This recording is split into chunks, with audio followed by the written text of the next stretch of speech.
Israel കാണാൻ എന്ന് പറഞ്ഞാൽ എന്താ, മോശ കർത്താവിൻ്റെ അടുക്കൽ ചെന്നിട്ടേ ഈ ശുശ്രൂഷയൊക്കെ പ്രാപിച്ചിട്ട് വരുമ്പം മോശയുടെ മുഖം എങ്ങനെയാണെന്നറിയാമോ?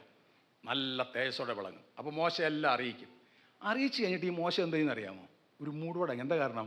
ആ തേജസ് അങ്ങ് പോകുന്നതാ. ശരിയാണോ? പുറപ്പാട് പുസ്തകം 34 അധ്യായത്തിലെ 33, 34 വാക്യം നോക്കി. പുറപ്പാട് 34, 33, 34 വാക്യം. ആ, മൂടുപടം ഇട്ടു. ആ ആ നീങ്ങിയിരിക്കും. എന്താ കേട്ടോ, ദൈവത്തിൻ്റെ സന്നിധി ചെന്നിട്ട് വരുമ്പോഴുണ്ടല്ലോ മോശയുടെ മുഖം ഇങ്ങനെ ശോഭിച്ച് നിൽക്കും. അത് കാണുമ്പോൾ അഹരോനും കൂട്ടർക്കും ഭയമാണ്. അത്ര തേജസ്സാ. ഏത് ശുശ്രൂഷയാ? നീങ്ങിപ്പോകുന്ന ശുശ്രൂഷ, നീങ്ങിപ്പോകുന്ന തേജസ്സാ അത്. അതുകൊണ്ട് മൂടുപടം എന്തിനാ? ആ നീങ്ങിപ്പോകുന്നതിൻ്റെ അന്ത ഇസ്രായേൽ മക്കൾ കാണാതിരിക്കാൻ വേണ്ടി എന്ത് ചെയ്യും? അതുവരെ തേജസ് ഉള്ളപ്പോഴേ ഈ മുഖം ഇങ്ങനെ കാണിക്കത്തുള്ളൂ. പിന്നെ ആശാൻ മൂടുപടം അങ്ങ് ഇടും. എന്നാൽ നമ്മുടെ ശുശ്രൂഷ എങ്ങനെയാ? മൂടുപടം നീങ്ങിയ മുഖത്ത് ഇനി മൂടുപടം വേണ്ട. എന്താ കാരണം? നീങ്ങി പോകത്തില്ല. പിന്നെ വിശ്വാസമുള്ള പാപം ചെയ്താലേ പോകത്തില്ല, ദുഃഖിച്ചിരിക്കും പരിശുദ്ധാത്മ. അല്ലെങ്കിൽ ആത്മാവിലിങ്ങനെ ശോഭിക്കും. എവിടെ അറിയാം? 1 ഹൃദയത്തിലറിയാം, 2 പാട്ടിലറിയാം, 3 ആരാധനയിലെ ചിന്തയിൽ. അത് നമ്മൾ പറയും നല്ല കൃപയുണ്ടായിരുന്നെന്ന് പറയില്ലേ? അതിന് പറയുന്ന കൃപയുണ്ട്. തേജസ്സേറിയ ശുശ്രൂഷയാണ്. തേജസ്സിന്മേൽ തേജസ് പ്രാപിക്കുന്ന ശുശ്രൂഷ. ആരെങ്കിലും സഭായത്ത് ഉപേക്ഷയായിട്ട് വിചാരിക്കുമോ? ഒരു പരസ്യം ഉണ്ടെങ്കിൽ ആരെങ്കിലും വീട്ടിൽ ചുമ്മാ കുത്തിയിരുന്ന് ചൊറിയും കുടിച്ചോണ്ടിരിക്കുമോ? ചുമ്മാ ചായക്കട നടക്കുമോ? ഒരു പരസ്യവും വരുമ്പം പ്രസംഗിക്കുന്നാണ്ട് കൂടെ നിൽക്കുമോ? അത് അങ്ങോട്ടും ഇങ്ങോട്ട് മാറി നിൽക്കുമോ? ഞാനിവിടുത്തെ ഒരു പരസ്യത്തിന് പോയപ്പം ആൾക്കാരെല്ലാം നിൽക്കുന്നിടത്ത് പ്രസംഗിക്കാൻ വയ്യ. ഞാൻ പറയും, നിങ്ങൾ അവിടോട്ടൊന്ന് സെറ്റ് ചെയ്യും, ഞാൻ പ്രസംഗിക്കാം. അത് വേണ്ട, ഇങ്ങോട്ട് മാറി നിൽക്കാം. എന്താ? ആ തേജസ്സേറിയ ശുശ്രൂഷ മഹത്വം അനുഭവിക്കാതെ പോകുന്നു.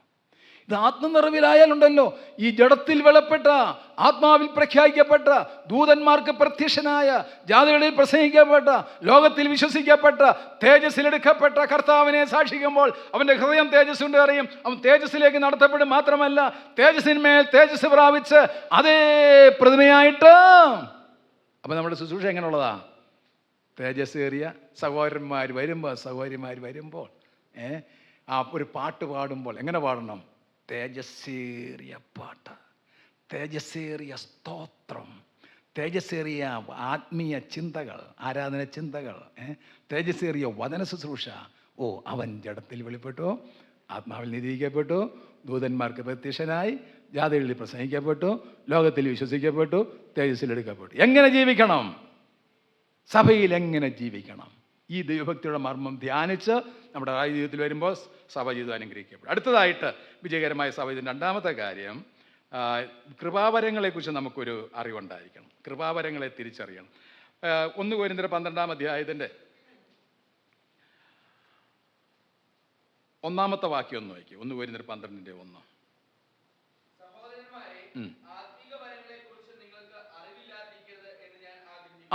അറിഞ്ഞിരിക്കണം. ആത്മീയ വരങ്ങളെക്കുറിച്ച് നമുക്കൊരറിവുണ്ടായിരിക്കണം. ഇവിടെ ഇരിക്കുന്ന എല്ലാവർക്കും ഒരു വരം ലഭിച്ചു കാണും.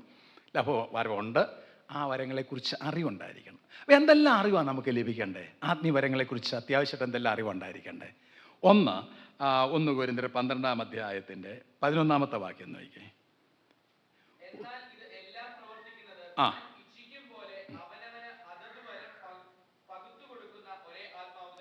അപ്പോൾ വരം തരുന്നത് ആരാ? പരിശുദ്ധാത്മാവാ, അല്ലേ? ഇനി ഈ വരങ്ങൾ നമ്മൾ എന്ത് ചെയ്യണം? ജ്വലിച്ച് പ്രകാശിക്കണം. അപ്പം വരങ്ങളെക്കുറിച്ചുള്ള അറിവ് നമുക്കുണ്ടായിരിക്കണം. 1-ാമത്തെ അറിവ്, ഈ വരം തരുന്നത് ആരുടെയും പ്രത്യേകമായ കഴിവുകൊണ്ടല്ല, എവിടെയെങ്കിലും പോയിരുന്ന് പ്രാർത്ഥിച്ചിട്ട് കിട്ടുന്നതല്ല. പരിശുദ്ധാത്മാവ് ഷെയർ ചെയ്ത് പങ്കുവെച്ച് പരിശുദ്ധാത്മാവ്, അത് ഒരിക്കലും തെറ്റുപറ്റാത്ത പരിശുദ്ധാത്മാവാണ് തരുന്നത്. ഇനി ഈ വരങ്ങളെ നമ്മൾ എന്ത് ചെയ്യണം? ജ്വലിപ്പിക്കണമെന്നാണ്. 2 തിമോത്തിയോസ് 1:6 നോക്കിക്കേ. 2 തിമോത്തിയോസ് 1:6.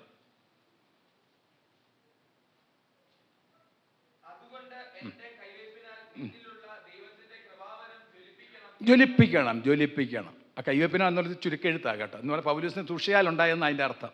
അല്ല, പൗലൂസ് കൈവച്ചപ്പോഴല്ല കൃപാവരം ലഭിച്ചത്. ഞങ്ങളുടെ അടുത്ത് വന്നപ്പോൾ ഈ വാക്യം എടുത്ത്. അപ്പോൾ അതിൻ്റെ അടിസ്ഥാന വാക്യം ഏതാ? ആത്മാവാണ് വരം തരുന്നത്. പിന്നെ ശുശ്രൂഷയാൽ, ഇപ്പോൾ സഹോദരന്മാർ അന്ന് സുവിശേഷം അറിഞ്ഞ് നിങ്ങൾ രക്ഷിക്കപ്പെട്ടു. അങ്ങനെ അവരൊരു മുഖാന്തരം മൂലമാണ് നിങ്ങൾ രക്ഷിക്കപ്പെട്ടത്. ആ മുഖാന്തരം മൂലമാണ് നിങ്ങൾക്ക് കൃപാവരം ലഭിച്ചത്. ആ അർത്ഥമേ അതിനുള്ളല്ല. പൗലൂസിന് ആർക്കും കൃപാവരം കൊടുക്കാൻ പറ്റത്തില്ല, നമുക്കറിയാവുന്ന കാര്യമാണ്. എന്നാൽ ആ കൃപാവരത്തെ ജ്വലിപ്പിക്കണം. എങ്ങനെ ജ്വലിപ്പിക്കാൻ കഴിയുന്നതാ? ആരാ വരം തരുന്നത്? പരിശുദ്ധാത്മ. അപ്പോൾ എന്ത് ചെയ്യണം? ആത്മാവിൽ നിറയണം. നമ്മൾ ഏത് സൂക്ഷ ചെയ്യുമ്പോൾ ആത്മ നിറവ് ചെയ്യണം. എഫേസ്യർ 5:18 നോക്കിക്കേ. എഫേസ്യർ 5:18. അത്തരാകരുത്. ദൂർനടപ്പുണ്ടാകും. ആ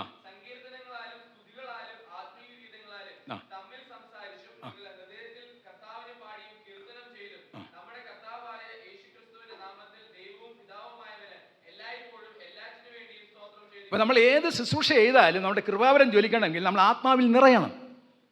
അതിനൊരു ഉദാഹരണം, ഇതൊരു ഉപദേശമാണല്ലോ. ഉദാഹരണം നമുക്ക് നോക്കാം.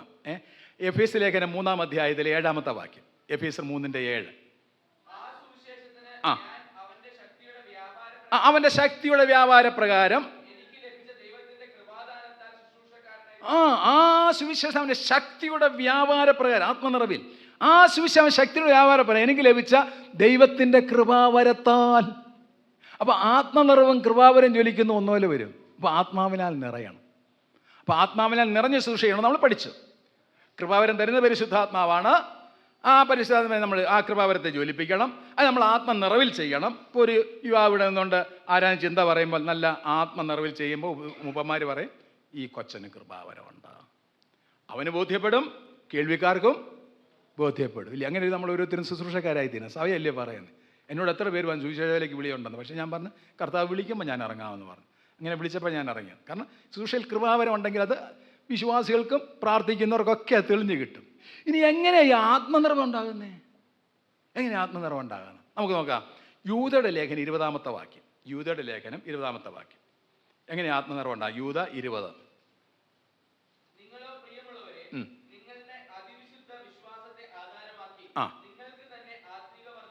അത്രയും മതി മോനെ. നിങ്ങളോ പ്രിയമുള്ളവരെ, നിങ്ങളുടെ അതിവിശുദ്ധ വിശ്വാസത്തെ ആധാരമാക്കി നിങ്ങൾക്ക് തന്നെ ആത്മീയവർദ്ധന വരുത്തുക എന്ന് പറഞ്ഞാൽ എന്താ?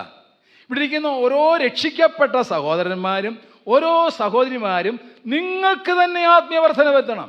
വേറെ ആരെയും കുറ്റം പറയരുത്. എൻ്റെ ഭാര്യ അത്ര ശരിയല്ലാതുകൊണ്ട് ഈ ആത്മനിറവ് വരുത്തില്ലെന്ന് പറയരുത്. ഞങ്ങളുടെ സഭയിൽ ഉപദേശി പ്രസംഗിച്ചപ്പോൾ ശരിയായില്ല, എനിക്ക് ആത്മനിറവ് വന്നില്ലെന്ന് പറയരുത്. ഞങ്ങളുടെ സഭയിലെ വിശ്വാസികൾ പോരാ, അതുകൊണ്ട് ആത്മനിറവ് വരുത്തില്ലെന്ന് പറയരുത്. ജ്ഞാനികളാകണം. ഈ കാര്യങ്ങളൊക്കെ ചെറിയ കാര്യങ്ങളാണ്, പക്ഷെ ചെറിയ കാര്യം വലിയ കാര്യമാണ്, ലളിതമായിട്ട് പഠിക്കാവുന്ന കാര്യമാണ്. അപ്പോൾ ഒരാൾ ആത്മനിറവിൽ വരണമെങ്കിൽ, പ്രിയമുള്ളവരെ, നിങ്ങളുടെ അതിവിശുദ്ധ വിശ്വാസത്തെ ആധാരമാക്കി നിങ്ങൾക്ക് തന്നെ ആത്മീയവർദ്ധന വരുത്തണം. പിടിക്കുന്ന ഓരോരുത്തരും രാവിലെ ദൈവസന്നിധിയിലിരുന്ന് അതിരാവിലെ എഴുന്നേറ്റ് ഒരുക്കപ്പെട്ട് ദൈവത്തിന് ആത്മീയവർദ്ധന വരുത്തിയിട്ട് വേണം സഭകളിലേക്ക് വരാൻ. ഇവിടെ വന്നിട്ട് ഒരു വാക്യം വായിക്കുക, യേശു ക്രൂശിൽ മരിച്ചു. യേശു ക്രൂശിൽ മരിച്ചു. ഒന്ന് ഉണർന്ന് വരുമ്പോഴത്തേക്ക് സഭായോഗം തീരും, ആൾ പോകും. പിന്നെ അടുത്ത ആഴ്ചയില്ല. ആത്മനിറവ് വരുന്നില്ല. എന്തൊക്കെയോ കാര്യം ചിന്തിച്ചുകൊണ്ട് വരും. വീട്ടിലെ കാര്യം അതൊക്കെ ചിന്തിക്കേണ്ടെന്നല്ല, കുറച്ച് സമയം ദൈവത്തിന് വേണ്ടി വേർപെട്ടിരിക്കുക. പല ചിന്തകൾ കൊണ്ട്, നാനാ ചിന്തകളാൽ വന്നിരുന്ന് പാട്ട് പാടുമ്പോൾ ഇങ്ങനെ പാടിക്കൊണ്ടിരുന്നാൽ പറ്റത്തില്ല. പിന്നെയോ നിങ്ങൾക്ക് തന്നെ വീട്ടിലിരുന്ന് ഓരോരുത്തർക്കും അവർക്ക് തന്നെ ആത്മീയവർദ്ധന വരുത്തണം. ആ ആത്മീയവർദ്ധന വരുത്തിയിട്ട് ശുശ്രൂഷ ചെയ്യുമ്പോൾ മറ്റുള്ളവർക്ക് പ്രയോജനപ്പെടും. ചെയ്യുന്ന ആളിന് തേജസ്സിൻ്റെ ശുശ്രൂഷയായിരിക്കും, മറ്റുള്ളവർക്ക് ഈ തേജസ് പകരപ്പെടും. ഇനി എന്തിനാണ് ഈ കൃപാവരം? കൃപാവരത്തെക്കുറിച്ചുള്ള അറിവ് അത് പരിശുദ്ധമാണ് തരുന്നത്. അത് ആത്മനിറവിൽ ചെയ്യണം.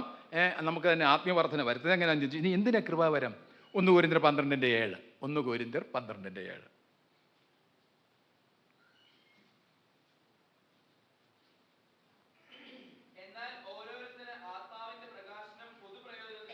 ഇത് പൊതുപ്രയോജനം ലഭിച്ചതാകട്ടോ. അല്ല, എനിക്ക് ഇന്ന കൃപാവരുണ്ടെന്ന് നമ്മൾ ഞാൻ ചുമ്മാ പ്രശംസിക്കാനല്ല. നിങ്ങൾക്ക് ആർക്കും ഇല്ല ബൈബിൾ ക്ലാസ് എടുക്കാനുള്ള കൃപാവരം, എനിക്കേ ഉള്ളു. എൻ്റെ ഹൃദയത്തിൽ പോലും പറയരുത്. എനിക്കാണ് ഈ സഭയെ നയിക്കാനുള്ള കൃപാവരം കേട്ടോ, മറ്റാർക്കും ഇല്ല. ഹൃദയത്തിൽ പറയരുത്, പുറമേ അല്ല, നമ്മുടെ ശുശ്രൂഷയിൽ അത് വരരുത്.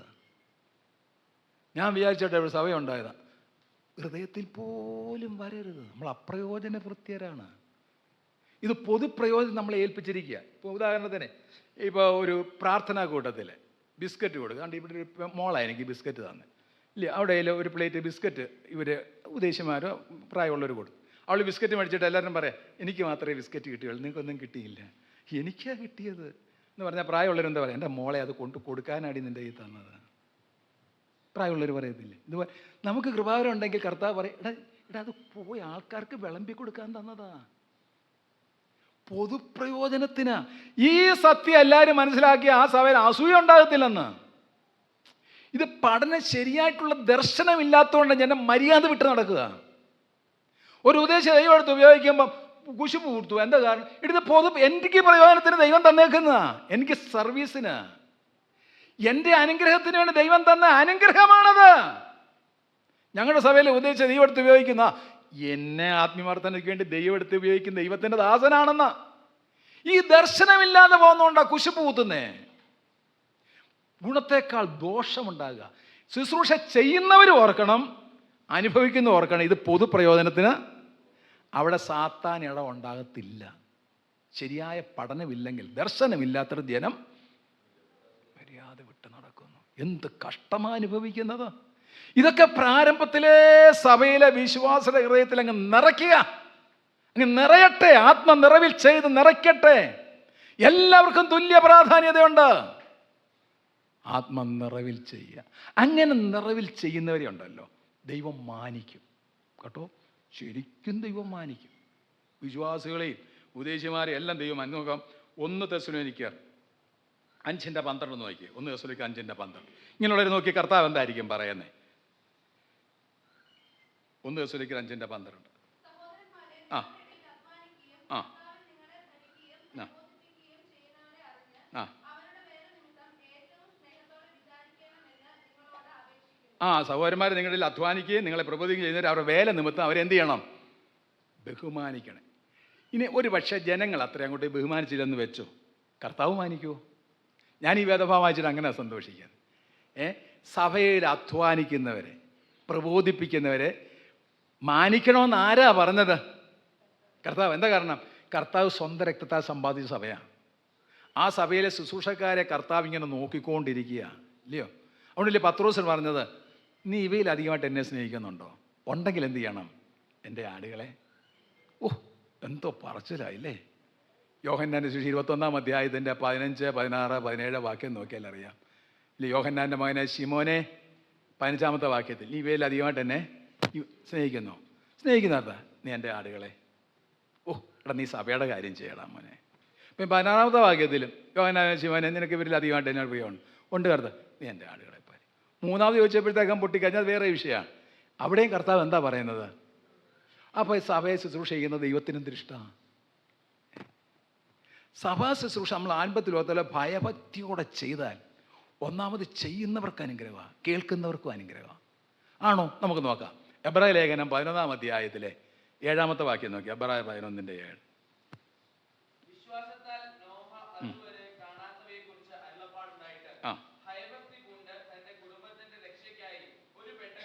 അത്രയും മതി. വിശ്വാസത്താൽ നോഹ യഹോവയുടെ അരുളപ്പാടുണ്ടായിട്ട് അതുവരെ കാണാത്തവയെ കുറിച്ച് എന്ന് പറഞ്ഞാൽ അതുവരെ ദേശത്ത് മഴ പെയ്തിട്ടില്ല. അപ്പോൾ പറയാം മഴ പെയ്യുമോ? ഒന്ന് ഓർത്ത് നോക്കിക്കേ. ദേശത്ത് അതുവരെയും കാണാത്തൊരു കാര്യം പറയടാ, മഴ പെയ്യും, ഒരു പെട്ടകം പണിയാൻ. നോഹ എന്തുമാത്രം പരിഹാസം സഹിച്ച് കാണും, ഇല്ലയോ? എത്ര പേര് പൊട്ടൻ നോഹയെന്ന് വിളിച്ച് കാണും. മഴ പെയ്യാത്ത ലോകത്ത് മഴ പെയ്യാൻ പോകാമെന്ന് പ്രസംഗിക്കണം. പ്രസംഗിക്കണം. നമ്മൾ ആദ്യം വായിക്കുമ്പോൾ ചോദിക്കട്ടെ, ഇത് പഠിച്ചാൽ എങ്ങനെ ശരിയാവും? ശരിയാകും, വിശ്വസിച്ചാൽ മതി. അങ്ങനെ വിശ്വാസത്താൽ ദൈവത്തിൽ വിശ്വസിച്ചു. ഭയഭക്തി. കണ്ടോ? ഭയഭക്തി. ഭയഭക്തി 3 പെട്ടകം തീർത്തു. അതിൻ്റെ ഗുണം ആർക്കാണെന്നറിയാമോ? നോഹയ്ക്കും കുടുംബത്തിനല്ലായിരുന്നു ആദ്യം. എന്താ അറിയാം? നിൻ്റെ നന്മയ്ക്കായിട്ട്. ആവർത്തന പുസ്തകം 10:12 വായിച്ചാൽ അറിയില്ലേ? ആകയാൽ ഇസ്രായേലിൻ്റെ ദൈവമായ ഭയപ്പെടുകയും അവനെ സ്നേഹിക്കുകയും അവനെ സേവിക്കുകയും ചെയ്തിട്ട് നിൻ്റെ നന്മയ്ക്ക് വേണ്ടി ഞാൻ നിന്നോട് കൽപ്പിച്ച, മോശമുഖാദം കൽപ്പിച്ച പ്രമാണങ്ങളൊക്കെ നിൻ്റെ നന്മയ്ക്കായിട്ട്. ഈയിടെയുള്ള സഭയിൽ ഇപ്പം ഞാൻ ഉൾപ്പെടെ ഉപദേശിമാരെ ഭയഭക്തിയോടെ ചെയ്താൽ എൻ്റെ നന്മയായിരിക്കും, സഭയുടെ നന്മയായിരിക്കും. കാരണം നോഹ ഭയഭക്തിയോടെ പെട്ടകം പണിതപ്പോൾ ദൈവം കൂടെ ഇരുന്നേ, കൂടെ ഉണ്ടായിരുന്നു. നമുക്ക് നോക്കാം, കൂടെ ഉണ്ടായിരുന്നു. ഉൽപ്പത്തി പുസ്തകം 7-ാം അധ്യായത്തിന് 1-ാമത്തെ വാക്യം നോക്കി. ഉൽപ്പത്തി പുസ്തകം 7:1.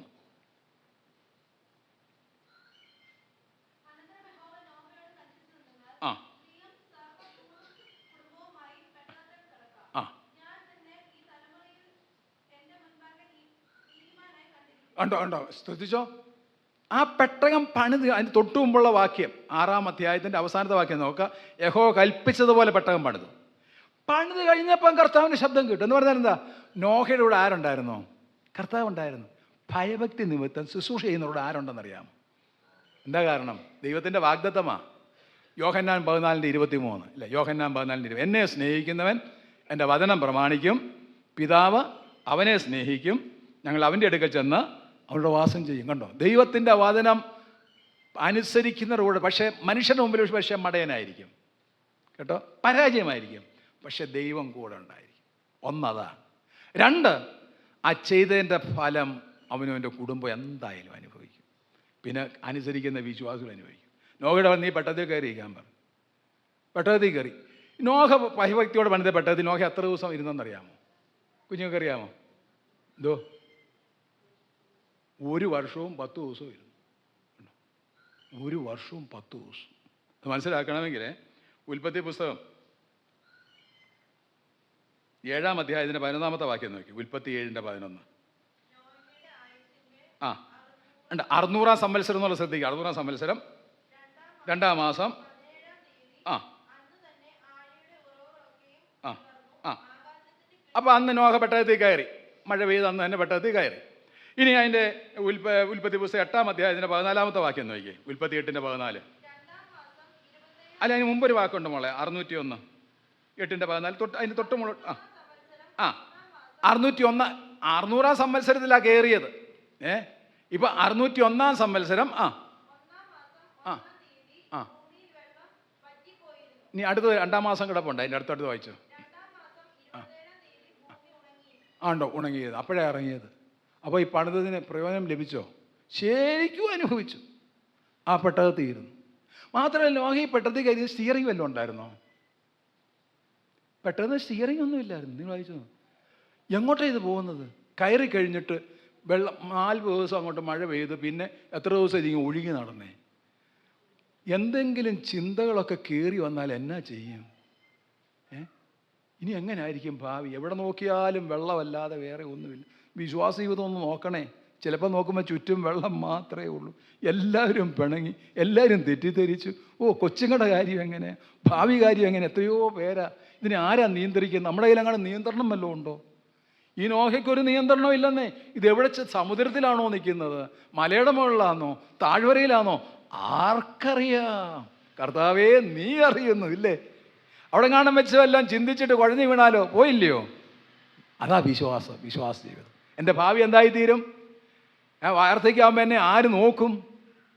ഒത്തിരിയും പേരുടെ ചിന്തയാണ്. വാർദ്ധക്യമാകുമ്പോൾ ആര് നോക്കും? ആ ചിന്ത വല്ലതും കയറിക്കഴിഞ്ഞാലുണ്ടല്ലോ, അവൻ നിങ്ങൾക്കായി കരുതുന്നതാകയാൽ അവൻ നിങ്ങൾക്കായി കരുതുന്നതാകയാൽ നിങ്ങളുടെ സകല ചിന്താകലങ്ങളും അവൻ്റെ മേൽ ഇട്ടുകൊള്ളും. ദൈവത്തിന് സ്തോത്രം. ദൈവത്തിൻ്റെ വചനപ്രകാരം ശുശ്രൂഷ ചെയ്താൽ മതി. അവൻ തക്ക സമയം നിങ്ങളെ ഉയർത്തേണ്ടതിന് അവൻ്റെ ദൈവമുള്ള കൈക്കീഴാണിരിക്കുക. ദൈവത്തിന് സ്തോത്രം. മാത്രമല്ല, ഇനി കർത്താവ് സഭയെ സമ്പാദിച്ചപ്പോൾ, കൃപാവരങ്ങളെക്കുറിച്ച് അല്പമായിട്ട് ചിന്തിച്ച് അതിൽ കൂടുതൽ ചിന്തിക്കാൻ പറ്റത്തില്ല, അതിനുള്ള സമയമുള്ളൂ. ഇനി കർത്താവ് സഭയെ സമ്പാദിച്ചപ്പോൾ കർത്താവ് പോയ പാതയിൽ നമ്മൾ എന്ത് ചെയ്യണം? അതിൻ്റെ പിന്നാലെ പോകണം. 1, ദൈവഭക്തിയുടെ മർമ്മം മനസ്സിലാക്കണം. 2, കൃപാവരങ്ങളെക്കുറിച്ച് തിരിച്ചറിവുണ്ടായിരിക്കണം. ആ കൃപാവരത്തെ ജ്വലിപ്പിക്കണം. ജ്വലിപ്പിച്ച് പ്രവർത്തിച്ചാൽ അതിൻ്റെ ഫലം നമുക്ക് തന്നെ അനുഭവിക്കാൻ കഴിയും. 2, കർത്താവ് സഭയെ സമ്പാദിച്ചപ്പോൾ കർത്താവ് പോയ പാതയെ നമ്മൾ ഒന്ന് തിരിച്ചറിയണം. എന്നിട്ട് അതിനെ അനുഗമിക്കണം. നമ്മൾ കർത്താവ് സഭയെ സമ്പാദിച്ചതിൻ്റെ പ്രത്യേകത അതിൻ്റെ സംക്ഷിപ്തമായിട്ടൊന്ന് ചിന്തിച്ചായിരുന്നു. എന്താ? അപ്പോസ്തലപ്രവൃത്തി 20:28. താൻ സ്വന്തം രക്തത്താൽ സമ്പാദിച്ച സഭ ഇല്ലേ? സ്വന്തം രക്തത്താൽ സമ്പാദിച്ച സഭയെന്നാണ് സംക്ഷിപ്തമായിട്ട് രേഖപ്പെടുത്തിയിരിക്കുന്നത്. എന്നാൽ അതിൻ്റെ ഒരു വിശദീകരണം 1 പത്രോസ് 2:21 മുതലുള്ള വാക്യങ്ങൾ നമുക്കൊന്ന് നോക്കാം. 1 പത്രോസ് 2:21 മുതലുള്ള വാക്യങ്ങൾ. വിളിച്ചിരിക്കുന്നത്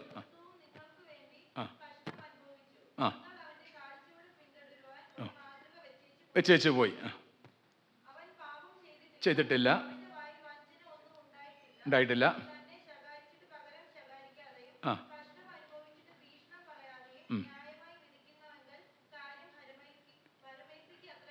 അത്രയും മതി. നമ്മൾ ഈ സാധാരണ ഈ വേദഭാഗം വായിച്ചിട്ട് ആരാധനയ്ക്ക് ചെന്ന് ഞങ്ങളുടെ സഭയിലൊക്കെ പറയണം കേട്ടോ. ആരാധനയ്ക്ക് നമ്മളെ സമർപ്പണമുള്ളവരാക്കി തീർക്കുന്നതാണ് ഈ ചിന്ത. പക്ഷേ ഇതിൻ്റെ പ്രധാന ഉദ്ദേശം അവിടെ എഴുതിയിരിക്കുന്നത് അവൻ്റെ കാഴ്ചയുടെ പിന്തുടരുവാൻ. അതാണ് പ്രധാന ക്രിയാപദം. ഈ കാര്യം വായിച്ചിട്ട് നമ്മുടെ കർത്താവ് അനുഭവിച്ച കഷ്ടങ്ങളെ ധ്യാനിച്ച് ആരാധിക്കണം. 100% ശരിയാ. പക്ഷേ പരിശുദ്ധാത്മ തൻ്റെ ദാസനെ കൂടി രേഖപ്പെടുത്തി തന്നിരിക്കുന്നത് കർത്താവിൻ്റെ കാഴ്ചയുടെ പിന്തുടരുവാൻ ഒരു മാതൃക വെച്ചേച്ച് പോയി. എന്താ കാഴ്ചയുടെ പിന്തുടരുക എന്ന് പറഞ്ഞാൽ? പകർത്തി എഴുതുക ഇല്ലേ? കോപ്പി ബുക്കല്ലേ കൊച്ചു പിള്ളേർക്ക് കൊടുക്കത്തില്ലേ? ആദ്യത്തെ ഒരു ലൈനിൽ ഇങ്ങനെ അച്ചടിച്ച് നല്ലതായിട്ട് ഒരു ലൈൻ എഴുതി കൊടുക്കും. പിന്നെ പിള്ളേർ അതിൻ്റെ മുകളിൽ കൂടി എഴുതിയിട്ട് പിന്നെ ഇങ്ങനെ താഴോട്ട് എഴുതുമ്പോൾ കയ്യക്ഷരം നന്നാകും. ഇതുപോലെ നമ്മൾ നന്നാകണമെങ്കിൽ എന്ത് ചെയ്യണം? കർത്താവ് പോയ പാതയിലെ കൊച്ചു കുഞ്ഞുങ്ങളെപ്പോലെ പിന്തുടരണം കേട്ടോ. കാരണം ശിശുക്കൾക്കാണ് ഇത് വെളിപ്പെടുത്തി തരുന്നത്, ജ്ഞാനികൾക്കല്ല കേട്ടോ. ഈ കാര്യമൊക്കെ പിന്തുടരുമ്പോൾ നമുക്ക് നോക്കാം.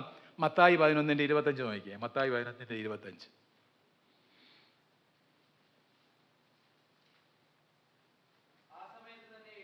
പറഞ്ഞത്. ഉള്ളവേ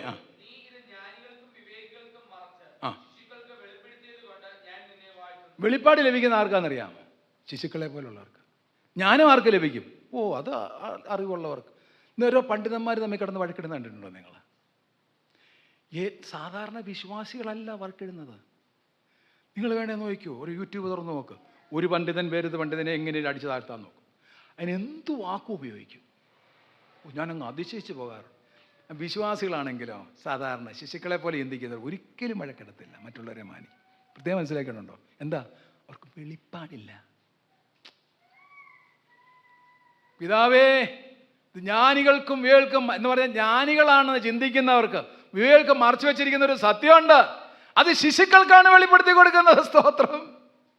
നമ്മൾ ശിശുക്കളാകുക, വെളിപ്പാട് ലഭിക്കും ഉള്ളത്. ആ ശിശു എന്ന പോലെ കർത്താവിൻ്റെ പാതയെ പിന്തുടരുക. എനിക്കിതെല്ലാം അറിയാമെന്നല്ല, കർത്താവേ ഞങ്ങൾക്കെല്ലാം ആവശ്യമുള്ള ആഹാരം ഞങ്ങൾക്ക് ഇന്ന് തരണേ. ദിവസവും ആഹാരം ചോദിച്ചു വാങ്ങിക്കണമെന്നാ. ഞാനിത് പഠിച്ചു വെച്ചൊന്നല്ല. നമ്മൾ ഒത്തിരി കാര്യങ്ങൾ നമ്മളൊക്കെ പഠിച്ചു വെച്ചിട്ട് അത് പോരാ. ദിവസവും രാവിലെ എഴുന്നേറ്റ് ആവശ്യത്തിനുള്ള ആഹാരം. എന്തിനാ? ശക്തിമാന്മാരുടെ ആഹാരം. 78-ാം സംഖ്യ 25-ാമത്തെ വാക്യം. മനുഷ്യ ശക്തിമാന്മാരുടെ ആഹാരം കഴിച്ചു. അതെങ്ങനെയാ കഴിച്ചത്? ദിവസം പോയി പെറുക്കുകയായിരുന്നു. ദിവസവും പെറുക്കണം, സ്റ്റോക്ക് ചെയ്യാൻ പറ്റത്തില്ല.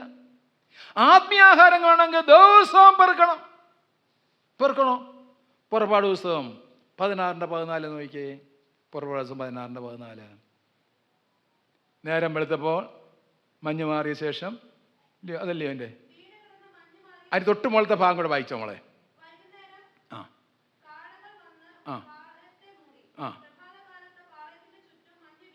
മഞ്ഞ് വീണ് കിടന്നു. വീണ് കിടന്ന മഞ്ഞ് മാറിയ ശേഷം മരുഭൂമിയിലെല്ലായിടവും ചെതുമ്പലിന്റെ മാതിരി, ശ്രദ്ധിച്ചോണേ, മന്ന ചെതുമ്പലിന്റെ മാതിരി ഒരു നേരിയ വസ്തു കിടന്നു. ഇനി വായിച്ചോ, താഴോട്ട് വായിച്ചോ. ഉറച്ച മഞ്ഞ് പോലെ നടത്തി കിടക്കുക. ചെതുമ്പൽ എന്ന് പറഞ്ഞാൽ നിങ്ങൾക്ക് അറിയാമല്ലോ, മീൻ ചെതുമ്പലിന്റെ അത്രയും ചെതുമ്പലിന്റെ മാതിരി ഒരു അതാ മഞ്ഞ ഉറച്ച് കിടക്കായിരുന്നു.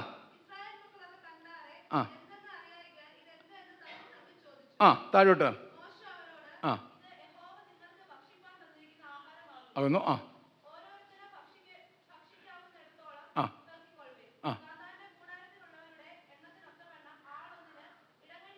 എൻ്റെ ദൈവം അത്രയും മതി മോളെ. ആളൊന്നിനെ ഇടങ്ങഴി പെറുക്കണം.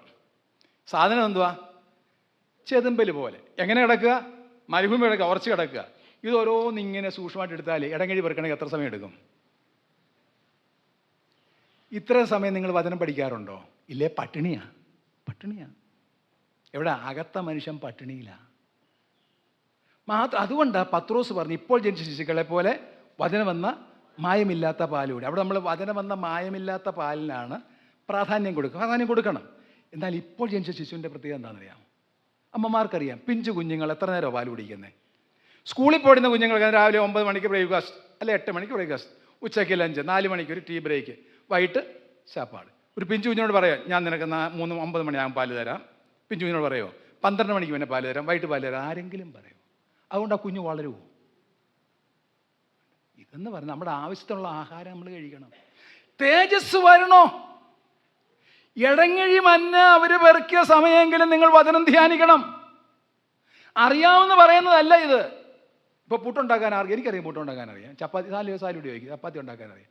ഉണ്ടാക്കാൻ അറിയാമെന്ന് പറഞ്ഞാൽ എൻ്റെ വിശപ്പ് മാറുമോ? പ്രിയമുള്ളവരെ, ചപ്പാത്തി ഉണ്ടാക്കാൻ വേണം, ഞാൻ ചോറുണ്ടാക്കാം, ഉണ്ടാക്കത്തില്ല, ഇറച്ചിയൊക്കെ സന്തോഷം ഉണ്ടാക്കത്തില്ല. ഞങ്ങളൊക്കെ വെളിയിൽ പോയി ജോലി ചെയ്തുകൊണ്ട് ഇതെല്ലാം ഉണ്ടാക്കും. എനിക്ക് പുട്ടുണ്ടാക്കാൻ അറിയാമെന്ന് പറഞ്ഞാൽ വീട്ടിൽ ഇരുന്ന വയറ് നിറയുമോ? ഒന്ന് എൻ്റെ ഭാര്യ ഉണ്ടാക്കണം, അല്ല ഞാൻ ഉണ്ടാക്കി തിന്നണം. അത് ഞങ്ങൾ രക്ഷാനിർണയം ഞങ്ങൾ പ്രാപിച്ചവരാ, ഉള്ളതാ. ധ്യാനിച്ചില്ലെങ്കിൽ പട്ടിണിയാ. ഞങ്ങൾക്ക് രക്ഷയെക്കുറിച്ച് അറിയാം, ഉള്ളതാ. ദിവസവും ഭക്ഷണം കഴിക്കുന്നതിൽ ധ്യാനിച്ചില്ലേ കുഞ്ഞെ നീ പട്ടിണിയാ. ഒരു കുഞ്ഞ് പാല് കുടിക്കാനായിട്ട് ഇങ്ങനെ കരയത്തില്ലയോ? കരയും. അന്നേരത്തെ പാല് കൊടുക്കും. ഇനി പാല് കൊടുത്തില്ലെങ്കിലോ കുറേ നേരം കൂടെ കരയും. അത് കഴിഞ്ഞ് കൊടുത്തില്ലെങ്കിലോ പിന്നെ കുറേ നേരം കൂടെ കരയും. പിന്നെ എന്ത് ചെയ്യും? കരത്തിൽ അങ്ങ് പോകും. ചില വിശ്വാസികൾക്ക് ഇപ്പം സഭായോഗം ഇല്ലേലും ബൈബിൾ ക്ലാസ് ഇല്ലേലും ഇതങ്ങ് മാണ്ട് കിടക്കുക. പിന്നെ നല്ല ഡോക്ടർമാർ അടുത്തുകൊണ്ട് പോയി ട്രിപ്പൊക്കെ ഇട്ട് ശരിയാക്കിയാൽ അതിനങ്ങനെ വരണ്ടായോ? നല്ല ട്രിപ്പ് ഇടാൻ പറ്റത്തുള്ളൂ. ഇതറിയുന്നില്ലല്ലോ, മാണ്ട് കിടക്കുക. ദൈവത്തിൻ്റെ വചനം ധ്യാനിക്കുക, കർത്താവിനെ ശിശുക്കളെന്ന പോലെ പഠിക്കുക. അപ്പോൾ ഈ പാതയിൽ കൂടി കർത്താവിൻ്റെ പാത എന്താണ്? ഒന്ന്, അവൻ പാപം ചെയ്തിട്ടില്ല. ഞാൻ ആദ്യം ഇത് വായിച്ചപ്പോൾ എന്താ കർത്താവ് ഇങ്ങനെ എഴുതിയിരിക്കുന്നത്? കർത്താവ് പാപം ചെയ്തിട്ടില്ല. ഞാൻ ഇങ്ങനെ കർത്താവിനോട് ചോദിക്കുന്ന ആളാണ് കേട്ടോ. ഞാൻ ചുമ്മാ കൊച്ചു പിള്ളേരെ പോയി അങ്ങനെയൊക്കെയാണ് ഞാൻ വചനം പഠിക്കുന്നത്. അല്ല അങ്ങ് പോയി പഠിച്ചതല്ല, ഇങ്ങനെ കുത്തിയിരുന്ന് പഠിക്കും. പിന്നെ ഉപദേശിമാർ പറയുന്നതൊക്കെ ഞാൻ കേൾക്കും കേട്ടോ. ശിശുവിനെ പോലെ ഇരുന്ന് കേൾക്കും. പിന്നെ പുസ്തകം വായിച്ചാലും ശിശുവിനെ പോലെ വെക്കും. പക്ഷേ അതെല്ലാം എടുത്ത് ചെയ്യത്തില്ല. ഞാൻ പിന്നെ കർത്താവിന് സന്നിധിയിരുന്നൊന്ന് പഠിക്കും കേട്ടോ. അല്ലെ എനിക്ക് പേടി, എന്തെങ്കിലും തെറ്റി വിളിച്ച് പറഞ്ഞു പോയെങ്കിൽ പിന്നെ കുഴപ്പമില്ലയോ. അങ്ങനെ നമ്മൾ ഇണവാക്യം, ഞാൻ പഠിക്കുന്നത് ഇണവാക്യം ചേർത്താണ് പഠിക്കുന്നത്. അതൊരിക്കലും തെറ്റത്തില്ല. അങ്ങനൊരു ഗുണമുണ്ട്. അപ്പം ഞാനിങ്ങനെ ചോദിച്ചു, എന്താ കർത്താവേ ഇവിടെ അവന് പാപം ചെയ്തിട്ടില്ലെന്ന്? കർത്താവ് പാപമില്ലാത്തവനല്ലേ? പാപമില്ലാത്തവൻ, പാപമറിയാത്തവൻ, പാപം ചെയ്യാത്തവൻ ഇല്ലേ കർത്താവ്? മാത്രമല്ല ലേവ്യ പുസ്തകം 19:2 എഴുതിയിരിക്കുന്നത്, നിങ്ങളുടെ ദൈവമായ യഹോവ ഞാൻ വിശുദ്ധനായിരിക്കാൻ നിങ്ങളും വിശുദ്ധരായിരിക്കും അല്ലേ? വിശുദ്ധരായിരിക്കും. പിന്നെ ദൈവം അടുത്തുകൂടാത്ത വെളിച്ചത്തിൽ വസിക്കുക എന്ന് പറഞ്ഞാൽ ദൈവത്തിൽ അശുദ്ധിയില്ല, പൂർണ്ണ വിശുദ്ധി. പിന്നെന്താ ഇവിടെ എഴുതിയിരിക്കുന്നത്? അവൻ പാപം ചെയ്തിട്ടില്ലെന്ന് എന്ന് പറഞ്ഞാൽ സഭയിൽ വരുന്ന വിശ്വാസികൾ ഈ കർത്താവിനെ നോക്കി പാപമില്ലാതെ ജീവിക്കണം. അതാ കാര്യം. വിശ്വാസിയും പാപവും തമ്മിലുള്ള വിഷയത്തിൽ നമ്മൾ പഠിക്കേണ്ട ചില സത്യങ്ങളുണ്ട്. വിശ്വാസിയും പാപവും ഇല്ലേ? ഒരു വാക്യം നമുക്ക് നോക്കാം. യോഹന്നാൻ്റെ 1-ാമത്തെ ലേഖനം 3-ാം അധ്യായത്തിലെ 9-ാമത്തെ വാക്യം. യോഹന്നാൻ്റെ 1-ാമത്തെ ലേഖനം 3-ാം അധ്യായത്തിലെ 9-ാമത്തെ വാക്യം. ദൈവത്തിൽ ജനിച്ചവൻ ആരും പാപം ചെയ്യുന്നില്ല, അവൻ്റെ വിത്ത് അവനിൽ വസിക്കുന്നു.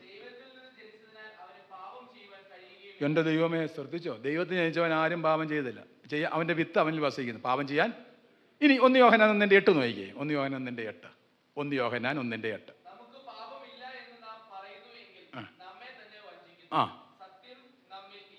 ഒരേ ലേഖനത്തിൽ പറയാണ് നമുക്ക് പാപം ഇല്ലെന്ന് പറഞ്ഞ് നമ്മൾ തന്നെ വഞ്ചിക്കുന്നു, ദൈവത്തെ അസത്യമായി. അപ്പോൾ തന്നെ പറയാണ് ദൈവത്തിൽ വസിക്കുന്നതിനാരും. ഇതിൻ്റെ വ്യത്യാസം എന്താ? അതിൻ്റെ വ്യത്യാസം മനസ്സിലായി. ഒന്ന്, ഒരു ദൈവപൈതൽ പാപത്തിൽ തുടരത്തില്ലെന്നുള്ളതാണ് അതിൻ്റെ ഒരു വ്യാഖ്യാനം. ഞാനൊരു പുസ്തകത്തിൽ വായിച്ചതാണ്.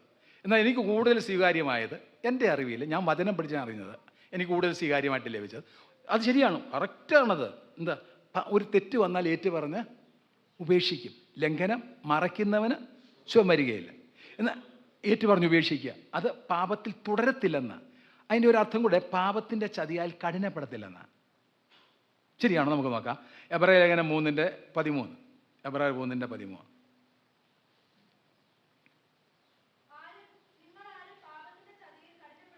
പാപം ചെയ്തതെന്ന് പറഞ്ഞ ഒരു വിശദീകരണം. പാപത്തിൻ്റെ ചതിയാൽ കഠിനപ്പെടത്തില്ല എന്ന് പറഞ്ഞാൽ പാപം ചതിക്കുമോ? പാപം ചതിക്കുമോ? ഉൽപ്പത്തി പുസ്തകം 3:13. ഉൽപ്പത്തി പുസ്തകം 3:13. സ്ത്രീ കർത്താവിൻ്റെ പാമ്പെന്നെ ചതിച്ചു ഇല്ലയോ? ശരിയല്ലയോ? എടുത്ത് ഒന്ന് വായിച്ചോ? അതിന് ബൈബിൾ ക്ലാസ് ആയതുകൊണ്ടൊന്ന് വായിക്കുന്നതല്ല.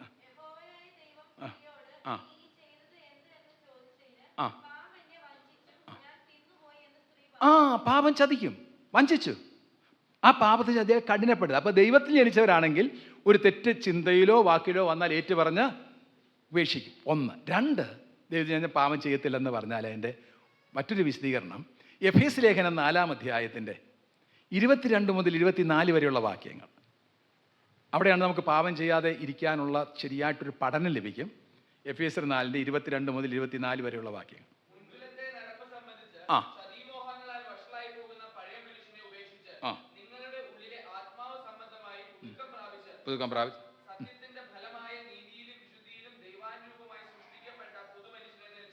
ആ വേദഭാഗം ശ്രദ്ധിച്ചാൽ രണ്ടാളത്തെ നമുക്ക് കാണാം.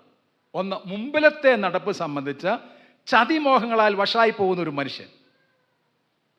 രണ്ട്, ഉള്ളിലെ ആത്മാവ് സംബന്ധിച്ച് പുതുക്കം പ്രാപിച്ചവരായി ദൈവാനുമായി സൃഷ്ടിക്കപ്പെട്ട പുതിയ മനുഷ്യൻ. ശ്രദ്ധിച്ചോ രണ്ട് വാക്കുകൾ. അപ്പോൾ ഒരു വിശ്വാസിയിൽ രണ്ടാളത്വം ഉണ്ടെന്ന്. ഒന്നുകൂടെ പറയാം. മുമ്പിലത്തെ നടപ്പ് സംബന്ധിച്ച് ചതിമോഹങ്ങളാൽ വഷളായി പോകുന്ന ഒരു മനുഷ്യൻ, ആദാമ്യ പ്രകൃതിയുള്ള ഒരു മനുഷ്യൻ, സാത്താൻ വഞ്ചിക്കാൻ സാധ്യതയുള്ളൊരു മനുഷ്യൻ, തെറ്റായ കാര്യങ്ങൾ നോക്കാൻ സാധ്യതയുള്ളൊരു മനുഷ്യൻ, ഞാനെന്ന ഭാവം ഉണ്ടാകാനുള്ള സാധ്യതയുള്ള മനുഷ്യൻ, സഭയിൽ വഴക്കിടാൻ സാധ്യതയുള്ളൊരു മനുഷ്യൻ, പഴയ മനുഷ്യൻ. അതിനെക്കുറിച്ച് കൊലോസ് ലേഖനം 3:9 വായിക്കുന്നത് പഴയ മനുഷ്യൻ ഇല്ലേ. നോക്കിക്കോ, അവിടെ രണ്ടാളത്തം കാണാം. കൊലോസ് 3:9, നിങ്ങൾ പഴയ മനുഷ്യനെ അവൻ്റെ ഉരിഞ്ഞു കളഞ്ഞ സൃഷ്ടിച്ചവൻ്റെ പ്രതിമ പ്രകാരം. അപ്പൊ രണ്ട് മനുഷ്യനുണ്ട് അവിടെ. മുമ്പിലത്തെ നടപ്പ് സംബന്ധിച്ച് ചതിമോഹങ്ങളാൽ വഷളായി പോകുന്ന മനുഷ്യൻ, പിന്നെ നിങ്ങൾ പഴയ മനുഷ്യൻ, പിന്നെ നമ്മളെ സൃഷ്ടിച്ചതിൻ്റെ പ്രതിപ്രകാരം പരിജ്ഞാനത്തിൽ പുതുക്കം പ്രാപിക്കുന്ന പുതിയ മനുഷ്യൻ എന്ന് പറഞ്ഞാൽ എന്താ? ഒന്ന്, നമ്മളെ മാതാപിതാക്കളാൽ ജനിച്ച ഒരാളത്ത് നമ്മളിൽ ഇപ്പോഴും ഉണ്ട്. അതാണ് മുമ്പിലത്തെ നടപ്പ് സംബന്ധിച്ച് ചതിമോഹങ്ങളാൽ വഷളായി പോകുന്നു. രണ്ട്, വീണ്ടും ജനിച്ചപ്പോൾ, പരിശുദ്ധ ഉള്ളത്തിൽ വന്നപ്പോൾ, പുതിയ സൃഷ്ടിയായി തീർന്നപ്പോൾ, സത്യത്തിൻ്റെ ഫലമായ നീതിയിലും വിശുദ്ധിയിലും ദൈവാനുമായി സൃഷ്ടിക്കപ്പെട്ട മനുഷ്യൻ നമ്മുടെ ഉള്ളിലുണ്ടത്. അത് ധ്യാനിച്ചാൽ കിട്ടും. ആ മനുഷ്യൻ്റെ പ്രത്യേകത എന്താ? തന്നെ സൃഷ്ടിച്ചവൻ്റെ പ്രതിമ പ്രകാരം പരിജ്ഞാനത്തിനായിട്ട് പുതുക്കം പ്രാപിക്കുന്ന മനുഷ്യൻ, സ്വർഗീയമായി ധ്യാനിക്കുന്ന മനുഷ്യൻ, മുട്ടുമേൽ നിന്ന് ആരാധിക്കുന്ന മനുഷ്യൻ, വചനം പഠിക്കുന്ന മനുഷ്യൻ, അശുദ്ധിയിൽ രസിക്കാതെ വിശുദ്ധിയിൽ രസിക്കുന്ന മനുഷ്യൻ, അനീതി രസിക്കാതെ നീതി രസിക്കുന്ന മനുഷ്യൻ, എപ്പോഴും ദൈവത്തിൻ്റെ അടുക്കലേക്ക് ചെല്ലുന്ന ഒരു മനുഷ്യൻ. ഈ മനുഷ്യൻ പാപം ചെയ്തില്ല. എന്നാൽ പുറമേ ഉള്ള മനുഷ്യനോ പാപം ചെയ്യാൻ സാധ്യതയുണ്ട്. യോഹന്നാൻ പറയാ, നിങ്ങളുടെ ആ പഴയ മനുഷ്യനുണ്ടല്ലോ, അവന് എന്തോ ഉണ്ട്, നിങ്ങളുടെ ജഡത്തിൽ പാപമുണ്ട്. എന്നാൽ ദൈവത്തിന് ജനിച്ച മനുഷ്യന്, ദൈവാനുമായി സൃഷ്ടിക്കപ്പെട്ട മനുഷ്യൻ, അവന് രണ്ട് മനുഷ്യരുണ്ട് എല്ലാവരിലും. നമ്മൾ പ്രാർത്ഥനയ്ക്ക് വചനം കേൾക്കാൻ തുടങ്ങുമ്പോൾ തന്നെ ഈ മനുഷ്യൻ, ഞാൻ ഓരോ സഭയിൽ ചെല്ലുമ്പോൾ ഞാനത് ശ്രദ്ധിക്കും കേട്ടോ. സഭയെ വഴക്കിടുന്നതെങ്കിൽ ബൈബിൾ ക്ലാസ് ഒക്കെ ഞാൻ അച്ഛൻ പേരൊന്നും പറയത്തില്ല, സ്ഥലവും പറയത്തില്ല. ബൈബിൾ ക്ലാസ് കേട്ട് കഴിയുമ്പോൾ അച്ഛൻ കരയാൻ തുടങ്ങും. കർത്താവേ തെറ്റിപ്പോയേ. അദ്ദേഹം ആ ക്ലാസ് കഴിഞ്ഞിട്ട് പ്രാർത്ഥിച്ച കരഞ്ഞേ പ്രാർത്ഥന അവസ്ഥ. എന്നാൽ ഏതെങ്കിലും വിഷയം വരുമ്പോൾ മുണ്ടങ്ങ് മടക്കി കൂത്തും. അതേത് മനുഷ്യനാണെന്നറിയാമോ? എന്താടാ വേണ്ടി വന്ന ഒരു കൊച്ചു വീക്കും കൂടെ. പക്ഷേ ബൈബിൾ ക്ലാസ് കേട്ട് കഴിയുമ്പം കർത്താവേ ഇത്ര സമയം പാഴാക്കി കളഞ്ഞെന്നറിയാമോ? ഇത്രയും നല്ല വചനം ഉണ്ടായിട്ട്, ഇത്രയും നല്ല രക്ഷിതാവുണ്ട്. അതേത് മനുഷ്യനാണെന്നറിയാമോ? അകത്ത മനുഷ്യൻ. അപ്പം എന്ത് ചെയ്യണം? ഈ പഴയ മനുഷ്യനെ അവൻ്റെ പ്രവൃത്തിയോടുകൂടെ ഉരിഞ്ഞു കളയണം. നമ്മൾ നോക്കുമ്പോൾ ചോദിക്കും, ഇതൊക്കെ രക്ഷിക്കപ്പെട്ടതാണോ എൻ്റെ ദൈവമേ? രക്ഷിക്കപ്പെട്ടില്ലെന്ന് പറയാൻ പറ്റത്തില്ല കേട്ടോ. കർത്താവിനെ അറിയത്തുള്ളൂ. ഇതൊക്കെ തേജസ്സിലേക്ക് നടത്തപ്പെടുന്നവരാണ്. ചില സമയത്ത് പ്രാർത്ഥന കേൾക്കുമ്പോൾ വചനം പഠിക്കുന്ന കേൾക്കുമ്പോൾ തകർന്നു തുടങ്ങിയ ഹൃദയത്തോടെ വിളിക്കുന്നതാണ്. അത് ഈ അകത്ത മനുഷ്യനാണ്. ആ മനുഷ്യൻ പാവം ചെയ്തു. അപ്പം എന്ത് ചെയ്യണം? ഈ മനുഷ്യനെ വളർത്തണം. ഇന്ന് ഈ മനുഷ്യന് ആഹാരം കൊടുക്കാൻ നിങ്ങൾ ക്ലാസ് വെച്ചുകൊണ്ട് സ്തോത്രം. സാധാരണ എന്ത് ചെയ്യും മനുഷ്യർ? ഈ പുറമേ ഉള്ള മനുഷ്യന് അങ്ങ് ആഹാരം കൊടുക്കും. കാണാത്തൊക്കെ കാണുവോ, കേൾക്കേണ്ടാത്ത കേൾക്കുവോ, എല്ലാം ആവശ്യമില്ലാത്ത ചിന്തിച്ചും ഈ പുറമേ ഉള്ള മനുഷ്യനെ അങ്ങ് ആരെങ്കിലും പറയുന്നത് കേട്ട് അതും വിശ്വസിച്ച്, ഉപദേശിച്ച് പറഞ്ഞപ്പോൾ എന്നെയാണെന്നും പറഞ്ഞ് അതും കേട്ട് വിശ്വസിച്ച് ഈ പുറമേ ഉള്ള മനുഷ്യനെ അങ്ങ് വളർത്തും. വീട്ടിനെ കുറേ ആളിനെയും പിടിക്കും. ഈ മനുഷ്യൻ പാപം ചെയ്യുന്ന മനുഷ്യനാണ്. ആ മനുഷ്യനെ ഉപേക്ഷിക്കുക. എന്നിട്ടോ ഈ ആത്മീയാഹാരം, കേട്ട വചനം ധ്യാനിക്കുക. ഞാൻ പറയുന്നത് നിങ്ങളൊക്കെ ധ്യാനിച്ച വചനം എൻ്റെ സഹോദരങ്ങളെ പിന്നെയും കൊച്ചുങ്ങളൊക്കെ ആരെങ്കിലും ചിന്ത പറഞ്ഞാലുണ്ടല്ലോ, അത് പറഞ്ഞതാ ഇനിയും പറയത്തില്ല, അങ്ങനെയൊന്നും പറയണ്ട. നിങ്ങൾ പ്രസംഗിച്ച വചനം തന്നെ പിന്നെയും ധ്യാനിക്കുക. ഞാനങ്ങനെ ചെയ്യുന്ന ഒരാളാണ് കേട്ടോ. എനിക്ക് വലിയ അറിവൊന്നും വേണ്ടെന്നേ. ധ്യാനിക്കുമ്പോൾ അത് ഭക്ഷണമായി തീരും. മനസ്സിലായോ? നമുക്ക് ഭക്ഷണമാണെന്നേ ആവശ്യം. പുതിയ പുതിയ അറിവ് വേണം. അതെല്ലാം നമ്മൾ ഭക്ഷണമാക്കിയാൽ ഒരു പ്രസംഗം എത്ര പ്രാവശ്യം ധ്യാനിച്ചാലും മതിയാണ്. നിങ്ങളൊക്കെ പ്രസംഗിച്ചിട്ടുള്ള ഇവിടെയൊക്കെ പ്രസംഗിക്കുന്ന സഹോദരന്മാരുണ്ടല്ലോ, ചെറിയ പ്രസംഗമായിരിക്കും, പിന്നെയും പിന്നെ പഠിച്ചു നോക്കുക. അതിങ്ങനെ വികസിക്കും. 119 സങ്കീർത്തനത്തിൻ്റെ 130 വാക്യം എന്ന് വായിക്കേ. ഞാനങ്ങനെ ചെയ്യുന്ന ആളാണ്. അത് പറയുന്നത് എനിക്ക് യാതൊരു ലജ്ജയില്ല. പ്രസംഗിച്ച വചനം തന്നെ ഞാൻ പിന്നെയും പഠിച്ചിട്ട് അപ്പോൾ അത് കൂടുതൽ വികസിച്ച് ലഭിക്കും. 119 സങ്കീർത്തനം 130 വാക്യം. പ്രകാശപ്രദമാകുന്നു. ഞാൻ ഈ സുവിശേഷയിലേക്ക് ഇറങ്ങിയാൽ വന്ന് സുവിശേഷന്മാർ പറയും, പ്രസംഗിച്ച പ്രസംഗം പിന്നെയും പ്രസംഗിച്ചെന്ന്. അപ്പോൾ ഞാൻ പിന്നെ അത് പ്രസംഗിക്കാതിരുന്നു. പിന്നെ പഠിച്ചപ്പോഴാണ് മനസ്സിലായി ഇത് പ്രസംഗിക്കുന്നതുകൊണ്ട് കുഴപ്പമില്ലെന്ന്.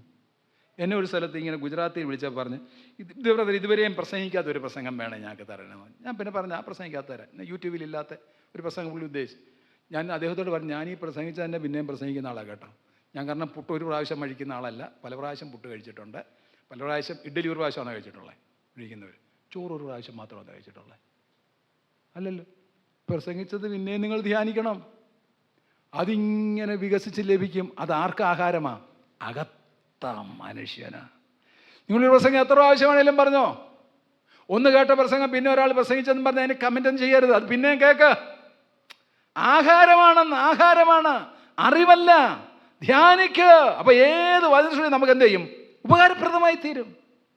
നമ്മുടെ അറിവോ നമ്മുടെ പ്രത്യേകിച്ചുള്ള എന്തെങ്കിലും കഴിവോ ഒന്നും സഭയെ വേണ്ട. ശിശുക്കളാന്നേ, നമുക്ക് ഒത്തിരി അറിവില്ലെന്നേ. വല്ല കുഴപ്പമുണ്ടോ?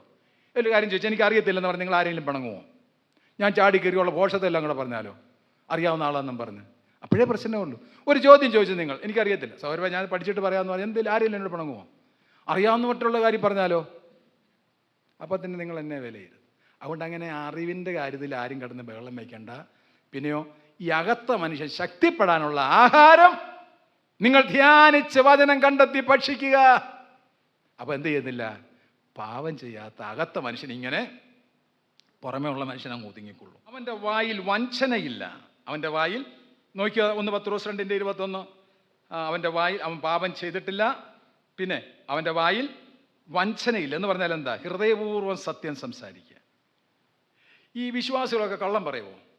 സഭയിൽ ഒരു പ്രശ്നം വന്നാൽ മതി, 2 കൂട്ടരെയും വിളിച്ചു വരുത്തി, ഒരാൾ പറയും ഞാൻ അങ്ങനെ പറഞ്ഞു, ഒരാൾ പറയും പറഞ്ഞെന്ന്. അപ്പോൾ ഒരാൾ കള്ളം പറഞ്ഞില്ല.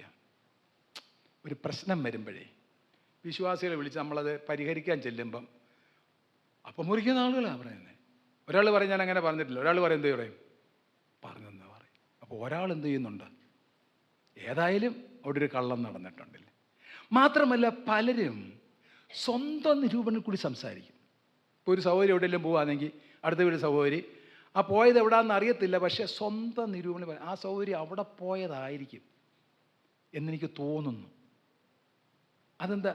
സ്വന്തം നിരൂപണങ്ങൾ സംസാരിച്ചിട്ട് പ്രശ്നങ്ങൾ ഒത്തിരി. ഞങ്ങളുടെ നാട്ടിൽ ഇവിടെ ഒന്നും ആരും അങ്ങനെ ചെയ്യത്തില്ലായിരിക്കും ഉണ്ട്. പിന്നെ അവസാനം തോന്നുന്നുള്ള വാക്കം കളഞ്ഞിട്ട് പിന്നെ അടുത്ത ആൾ പറയും ആ സൗകര്യം അവിടെ പോയത്. ആ സൗകര്യം അവിടെ അങ്ങ് പോയതല്ല, ഏതൊരു സ്ഥലത്ത് തെറ്റായ ഒരു സ്ഥലം അങ്ങ് പറയും അവിടെ പോയതാണെന്ന് തോന്നും. മനുഷ്യൻ്റെ നിരൂപണങ്ങൾ എങ്ങനെയാണെന്നറിയാമോ? ഉൽപ്പത്തി പുസ്തകം 6:5 നോക്കിക്കേ. ഉൽപ്പത്തി പുസ്തകം 6:5.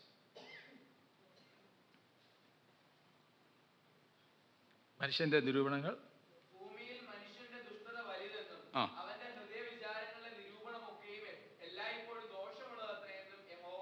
നമ്മുടെ ഹൃദയം നിരൂപണം. നമ്മൾ കാര്യം പറയാം. ഒരു ഉപദേശി പ്രസംഗിക്കാന്നിരിക്കട്ടെ, ആ പ്രസംഗിച്ചപ്പോൾ ഈ കേൾവിക്കാരുടെ ആരെങ്കിലും ഒരു കുറവ് വന്നാൽ ആ ഉപദേശി എന്നെ മനഃപൂർവ്വം പറഞ്ഞതാന്ന് ചിന്തിക്കുന്നത് എവിടെ നിന്ന് വരുന്നതാണ്? സ്വന്തം നിരൂപണം എന്നുള്ളതാണ്.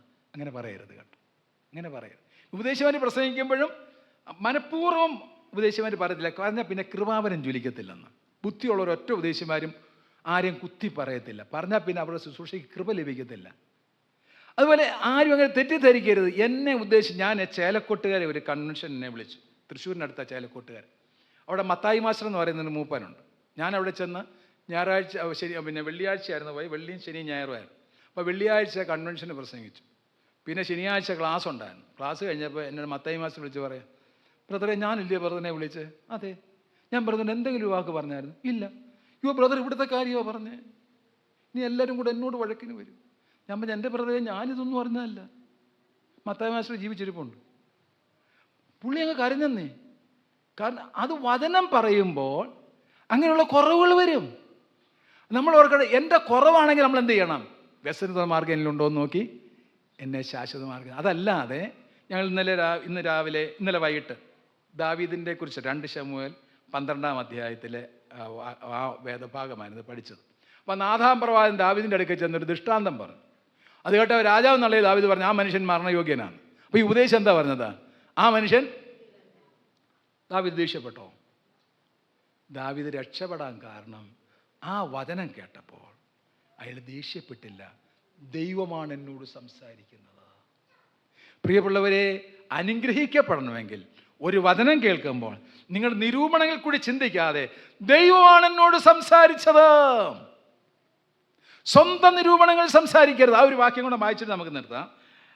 മത്തായി സുവിശേഷം 9-ാം അധ്യായത്തിൻ്റെ 32 മുതൽ 34 വരെയുള്ള വാക്യങ്ങൾ. മത്തായി സുവിശേഷം 9-ാം അധ്യായത്തിൻ്റെ 32 മുതൽ 34 വരെയുള്ള വാക്യങ്ങൾ.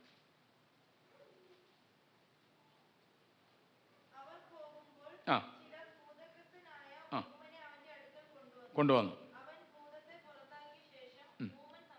സംസാരിച്ചു, അതിശയിച്ചു. ആ ആ കണ്ടു. അവർ കള്ളം വല്ലതും പറഞ്ഞോ? അവർ ചിന്തിച്ചപ്പോൾ ഇത് ഭൂതങ്ങളുടെ തലവനെ കൊണ്ടാണ് പുറത്താക്കി. കള്ളം പറഞ്ഞോ? കള്ളം പറഞ്ഞില്ല. അവരുടെ നിരൂപണങ്ങൾ പറഞ്ഞു. പക്ഷേ അത് ഫലത്തിൽ വന്നപ്പോൾ എങ്ങനെ അത് കള്ളമായി, ഇല്ലാത്ത കാര്യമാണ്, അസത്യമാണ് പറഞ്ഞത്. അപ്പം സ്വന്തം നിരൂപണങ്ങളിൽ നിന്ന് കർത്താവ് ഭൂതത്തെ പുറത്താക്കിയപ്പോൾ ഇവരെന്താ പറയുന്നത്? അവരുടെ നിരൂപണങ്ങളിൽ അവൻ ഭൂതങ്ങളുടെ തലവനെ കൊണ്ടാണ്. അപ്പം നമ്മുടെ സ്വന്തം നിരൂപണങ്ങളിൽ നമ്മൾ ഒന്നും പറയരുത്. നമ്മൾ സഭയിൽ അനുഗ്രഹിക്കപ്പെട്ട ജീവിതം നയിക്കണമെങ്കിൽ എപ്പോഴും ഓർക്കണം, ഒരു കാര്യം കേട്ടിട്ട് സ്വന്തം നിരൂപണങ്ങളാൽ നിങ്ങൾ എടുക്കരുത്. ഒരു പ്രസംഗം കേട്ടിട്ടോ, ഒരു ബൈബിൾ ക്ലാസ് കേട്ടിട്ടോ, ഒരാൾ പോകുന്ന കണ്ടിട്ടോ സ്വന്തം നിരൂപണത്തിൽ ഒന്നും പറയരുത്. അത് പിശാചിനിടം കൊടുക്കുക. പിന്നെ ഹൃദയപൂർവം സത്യം മാത്രം, കണ്ണിന് കണ്ടത് മാത്രം പ്രാർത്ഥനയോടെ, അതും സത്യമേ പറയാവൂ. എല്ലാ സത്യവും എവിടെയും പറയരുത്. ഞാൻ ഈ രക്ഷിക്കപ്പെട്ട് സ്നാനപ്പെട്ട് വന്ന ചെറിയനാട്ട് ചാക്കോ സാറെന്ന് പറയും, എൻ്റെ മക്കളെ സത്യമേ പറയൂ, എല്ലാ സത്യം എവിടെയും കിടന്നങ്ങ് വിളിച്ച് സൂക്ഷിച്ച് പറയണം. അല്ലെങ്കിൽ അത് വളരെ കൃപയോടുകൂടി, ദൈവമക്കളാണല്ലോ, കൃപയോടുകൂടി സംസാരിക്കണം. കർത്താവ് അതാ ചെയ്തേ. ഈ കർത്താവിനെ ഇനി അടുത്താൾ നോക്കിയാലറിയാം, തന്നെ ശകാരിച്ചിട്ട് പകരം ശകാരിച്ചില്ല. അവിടേക്ക് എന്തോ കാര്യങ്ങൾ നമുക്ക് പഠിക്കാം. അതൊക്കെ പഠിച്ച് കർത്താവിൻ്റെ പിന്നാലെ പോയാൽ നിങ്ങളൊരനുഗ്രഹമായിരിക്കും. നിങ്ങളെ അനുഗ്രഹിക്കുന്നവരെ ഞാൻ അനുഗ്രഹിക്കും. ഞാൻ നിന്നെ അനുഗ്രഹിച്ചതിൻ്റെ പേര് വലുതാക്കും. അബ്രഹാമിൻ്റെ അനുഗ്രഹം ക്രിസ്തു യേശു ജാതികൾക്ക് വരേണ്ടെന്ന് ആത്മാവെന്ന വാഗ്ദത്ത വിഷയം വിശ്വാസത്താൽ പ്രാപിച്ചവരാ. ആസ്വദിച്ച് തേജസ്സിന്മേൽ തേജസ് പ്രാപിക്കാൻ ഇത് പഠിച്ചാൽ മതി. എന്നിട്ട് അപ്ലൈ ചെയ്യുക, അനുസരിക്കുക, വിശ്വസിക്കുക, അനുസരിക്കുക, സമർപ്പിക്കുക. കർത്താവ് സഹായിക്കട്ടെ. കർത്താവിൻ്റെ വിലയേറിയ നാമം വാഴ്ത്തപ്പെടുവാൻ.